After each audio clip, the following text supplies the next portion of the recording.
This is truth. Once upon a time in a far-off country, there was an ancient king who was known to be simultaneously the most loving and just king who had ever existed. Eventually it was discovered that somebody was stealing from the king's treasury. He issued a decree. He said that when it was discovered who was stealing from his treasury, that a sentence of 10 lashes in front of the entire kingdom would be visited upon that person as the penalty for their disobedience. The theft continued, and eventually he issued a final decree. 40 lashes would be visited upon the person who was stealing from the king's treasury. But watch this. 40 lashes was a death sentence. As weeks went by, it was eventually discovered that none other than the daughter of the king was the one who was stealing from his treasury. When that was discovered, a question began to ripple through the kingdom.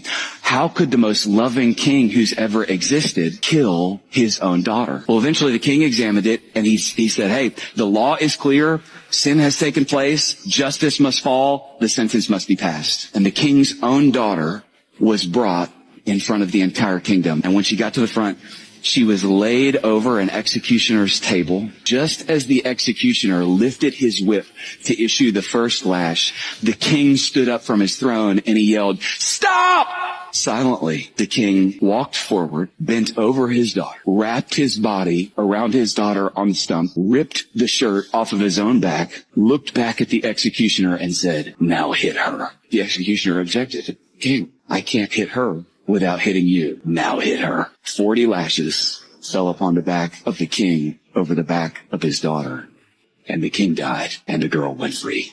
That was done for you. Because God is just, punishment for sin had to be paid, but because God is love, he chose to make that payment himself. And here's the good news. What you must understand is that when Jesus hung on that bloody cross and he pushed up on his nail-pierced hands, choking to death on his own blood, his final words through his choking breath were the words, "It is finished." He did not cry out, "I am finished." His words were, "It is finished." And if he's not finished, you're not finished.